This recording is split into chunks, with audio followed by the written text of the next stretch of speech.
Hello and welcome back to the Pleasure Principles podcast. I'm your host, Dr. Jordin Wiggins, your guide to helping high-achieving women be as badass in the bedroom and relationships as they are in business.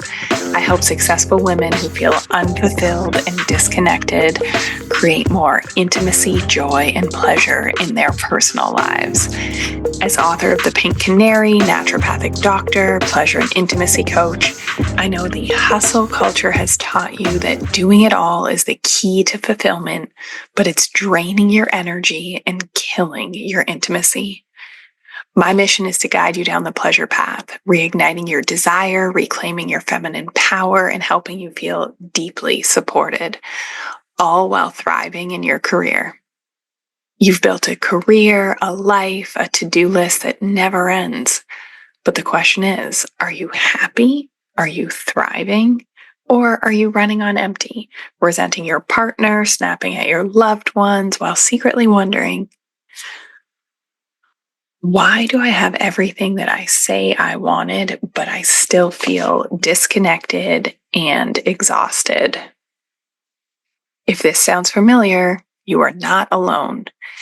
Today, I'm getting personal, and I'm going to share my most recent episode of Feminine Burnout, how to recognize it, why it happens to high-achieving women, and most importantly, how to reset so you can get back to feeling vibrant, connected, and desired. Feminine burnout is your body saying, enough. I've given more than I have received. My pleasure tank is empty. So recently I got sick. Actually, I'm going to back up. Had some work travel. I doubled my output because I'm bringing the Pleasure Path, my private podcast series. If you have not signed up and listened to that, you're going to want to head to the show notes and do it. Increasing output because I'm creating the space to write another book. I'm onboarding a new team member. There were bumps. My website went down. My daughter got sick. Had some personal stressors. I got sick with a fever. I had chills. I was achy. I was in bed for 48 hours. And for somebody like me, a high performer who spent years pushing through exhaustion, ignoring my body's signals, being able to self-talk myself through anything. My usual first instinct would be to ignore it. But my body had other plans. It was forcing me to stop. Hopefully you've all read the book When the Body Says No by Gabor Mate. This is the thing I want you to know. If you are new around here, you need to know it. If you've been here for a while, repeating it is one of the only ways that we're going to change it. Feminine burnout happens when you ignore the whispers of exhaustion, when you ignore your deep desires in favor of shoulds, and you give and give and give until there's nothing left. So instead of whispering, your body has to scream. And for high-achieving women, it doesn't just look like physical exhaustion or getting sick. It affects you on a multitude of levels. So feeling resentful of your partner because you're the one doing everything starts to affect us in our relationships. It starts to affect us by snapping at our kids, our employees, friends, because we have nothing left to give. Physically, that happens too. Feeling off in our bodies, our libido is gone, our skin is dull, not sleeping, can't lose the weight, feeling invisible, like no one sees or appreciates what you do. You feel alone, in spite having so much support, in spite having so much to feel grateful for. You're incapable of letting it in. You're anhedonic. You're not feeling pleasure. So if this is sounding familiar, it is time for a pleasure reset. And I'm going to walk you through the steps of what I did. Because this was a crash. This was a pleasure tank empty. I was in bed for 2 days. So step one is stop. And I mean full stop. And I know, stopping feels impossible when there are millions of to-dos on your plate, when people count on you. I don't like stopping. I don't like napping. I'm go, go, go. My parents called me the Energizer Bunny when I was a kid because I just did not quit. Also because I think there's a little neurodiversity here. But trust me, if you do not choose to slow down, your body will do it for you. So for the first 48 hours of this illness, I was so achy and so exhausted that I didn't even care. That's how I knew that I was really sick. That I didn't even care that I was doing nothing and catching up on trash TV. So I had the Pleasure Path, the private podcast series that I needed to get out, and I kept having to push recording, thinking, okay, I'm going to get better. But I was not getting better. For a week, it took me a week to rebound, and I was having shame of, oh my goodness, I'm not going to be able to get out the last episode in time. I'm not going to be able to do what I said I was going to do. But I accepted that I needed to stop. I surrendered. And I've learned to lean into the deliciousness, the unknown of this. It's not always fun.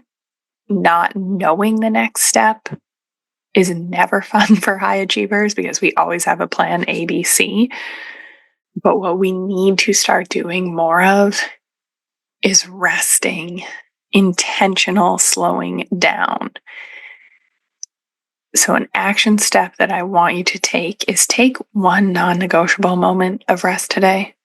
Even if you're not burnt out, but just no scrolling, no numbing with Netflix, like real intentional rest. Lie down for 20 minutes, go for a walk, take a bath, maybe take a nap. I actually took a few naps in the past week, which is very uncharacteristic of me, but it felt good to give my body what it needed. Step number 2, delegate like a queen.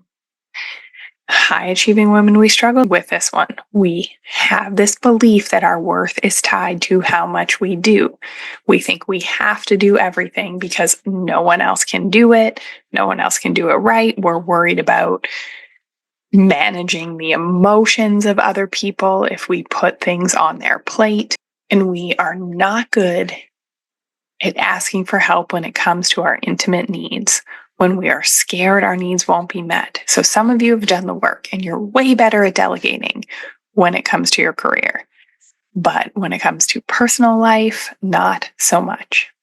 And here's the truth. It is your superwoman conditioning talking that asking means you failed, that asking makes you less valuable, that needing help makes you less valuable. If you want to feel supported, if you want to feel seen, if you want to feel connected, you have to let other people step up. You have to let other people give to you while you receive. That is healthy power dynamics, and it is what high achieving women fail at over and over and over. We just do more. A step that I would like you to take, and I would like you to get in the habit of doing this daily or weekly. Look at your to-do list. Delegate one thing right now. Ask your partner to handle dinner. And maybe that means it's going to be takeout, but that's their side of the street. Just ask for help. Let them do the rest. Tell your assistant to take something off your plate. Pay somebody to do something for you. Maybe it's around the house. Maybe it's that one thing that you just keep not getting to. The world will not fall apart if we release control. And working on the surrendering, that is scary for high achievers. We like to control things from A to Z. It is how we have learned to stay safe in the world, but it walls us off and it keeps us away from the intimacy that we truly desire. Step number 3, tell the truth about what you need. Okay, truth telling. Another very difficult thing for high achievers because we're not honest with ourselves.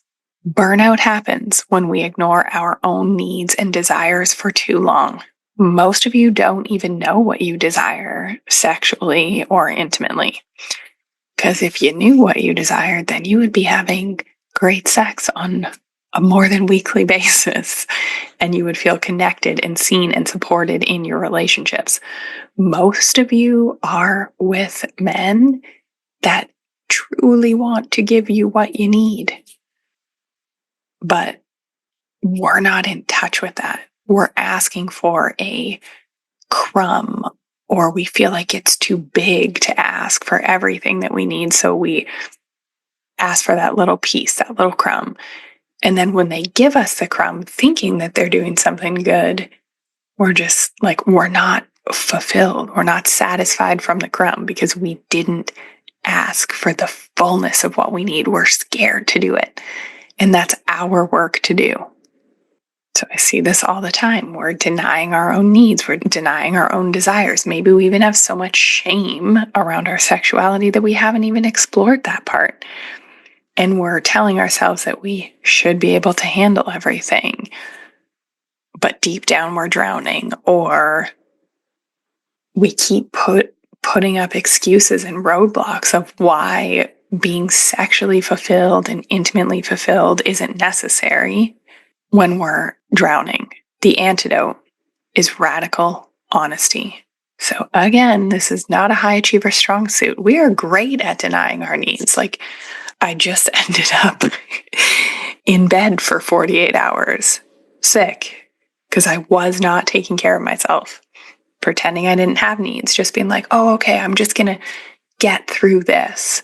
Just going to get the pleasure path out there, just going to onboard this new team, just going to do all of these things.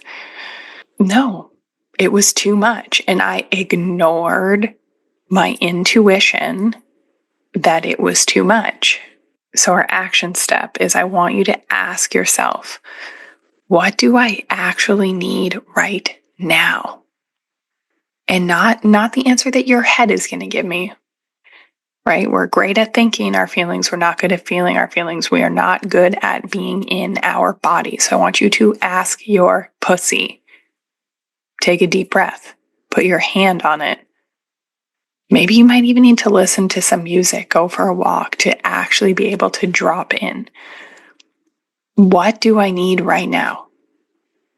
Sleep. Great orgasm. A hug.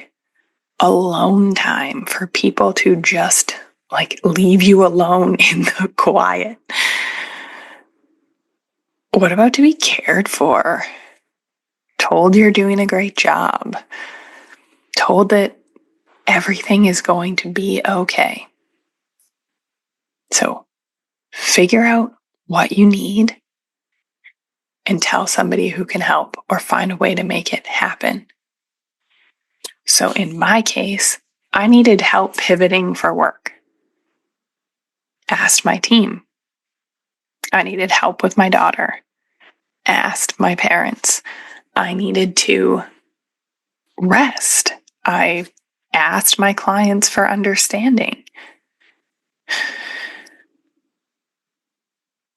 And after days of resting and still being exhausted, so my fever went away and I thought, okay, I'm going to be back, 72 hours in, I'm good. I was getting my daughter to school in the morning and needing to go back to bed to lay down. That is how exhausted I was. Okay, so uncharacteristic of me. And after a few days of that, I started to get angry.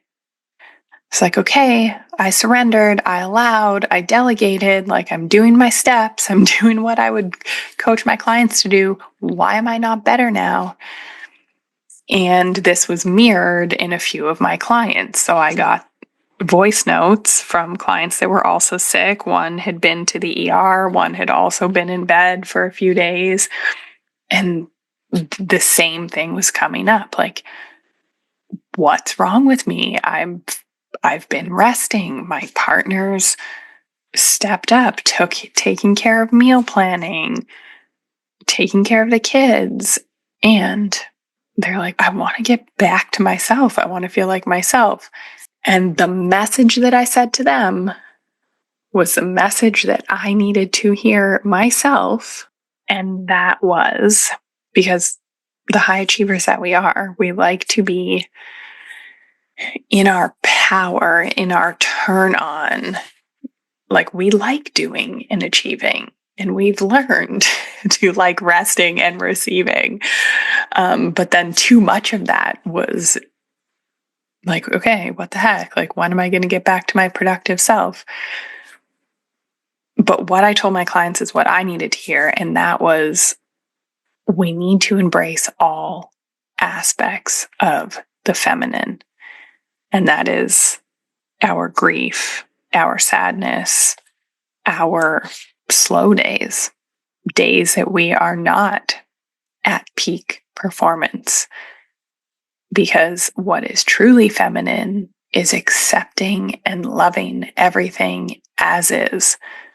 So all facets of the goddess need to be embraced. And that includes resting. Anyways, it was uncomfortable for me and it was uncomfortable for my clients. Step 4, receiving help without guilt, okay? Because even once we figure out what we need, we can struggle with asking for it. We can ask for the crumb. We can figure, I'll just do it myself. Receiving is a big one. Receiving is a feminine superpower. Think about sex. We relax, we open, we receive. We are penetrated. We are the receiver in that situation. But most high achievers are terrible at it. We've been trained that we have to give, that we have to do. Asking for help is a weakness.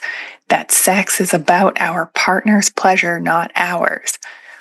When I'm teaching high achievers how to receive in the bedroom, they are shocked at how little they knew how to do this. So the reality is letting yourself be supported actually makes you more magnetic. Your action step for receiving. When someone offers to help, say yes. No excuses. No, it's fine. I got this. Just yes. Start with smaller things. A compliment, a coffee. Do you know, like a couple weeks ago, somebody offered to buy me a coffee and I still said no? I've been very good at receiving, but I said no because I wanted a coffee and a breakfast sandwich, and I didn't want him to pay for both. But you know, if I would have been honest and said, oh, like, no thanks, I'm getting a breakfast sandwich too, he probably would have said, I'll buy both. But anyways, it just shows you how I do this work. And I was scared to ask a millionaire to buy me or to mention that I also wanted a breakfast sandwich when he offered to buy my drink. Okay? Like, please. This is not easy. We think it's easy and it sounds easy, but how are we doing in practice? If you are listening to this podcast, you're not doing great. I guarantee you are not doing great at receiving. Okay, we're letting our partner run errands. We're letting people do things for us. Notice how it feels to just receive. Okay, and then we can play with this and it can get kind of fun. I'm going to give you an example of some next level receiving. So in all of this, there has been lots of snowstorms and we have had more snow. In this very Canadian example, I have many California clients, Florida clients, Australian clients, South African clients. Like I have people all over the world, but you'll get this, and my Canadians, you will especially get this. So we have not had this much snow for like 10 years. Anyways, I have no snowblower, no service anymore to plow my driveway. So I'm out there barely feeling better, shoveling myself. And down at the end of the driveway when the snowplow comes, and it's like really heavy. Anyways, this took me an hour and a half, and it should not have done that, but that's how much snow there was. And I desired that somebody would just come and shovel the end for me. Sure enough, the little plow that does the sidewalk came by, and he stopped and did a couple swipes of the end of my driveway, which cut down on the workload immensely. I probably would have had to spend another 45 minutes out there, and instead it took 10. And I was so grateful, so grateful. I asked. I had no idea how it was going to happen. And then out of nowhere, I received. And then, and you're not going to believe this, so then it kept snowing and the plow came through again. So I was going to have to do this whole thing over again. And then a truck came at night and plowed my driveway. I shit you not, it's on my Ring camera for those of you skeptics out there. But I had a need. I was honest about the need. And then there was some shame about the need of like, why do I not have this sorted out and have a service to do this for me? Like, spiraled a bit. And I was just like, no, I desire for my driveway to be plowed as if by magic. The sidewalk plow helped me, and a random truck helped me at night. And if you are that truck man, thank you. Thank you very much. You literally made my week. And now you're helping other women understand that it is possible to receive. Desire, ask, receive. Those are the steps. Okay. And number 5, those are the steps for receiving. Number 5, breaking out of feminine burnout. Microdose your pleasure. When you're burnt out, pleasure is the first thing to go. You tell yourself you'll rest after the work is done. You'll go on a date when you have the time. You'll be intimate when you have the energy. But this is the truth. Pleasure is not a reward. It is a requirement. Pleasure is not a reward. It is a requirement. Do you wait until your phone is dead to charge it? So why are you waiting until you are depleted to give yourself pleasure and joy?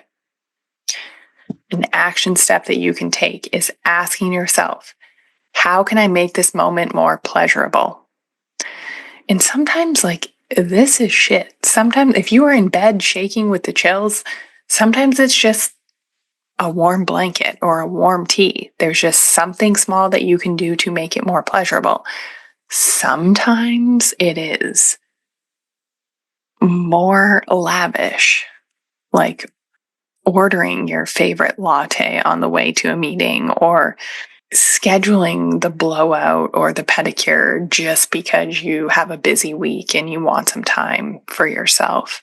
Asking yourself, how can I make this moment more pleasurable? It's not only going to help you get out of feminine burnout, but by making that a daily habit, we are rewiring your brain, the pleasure centers in your brain, to turn back on and receive more pleasure.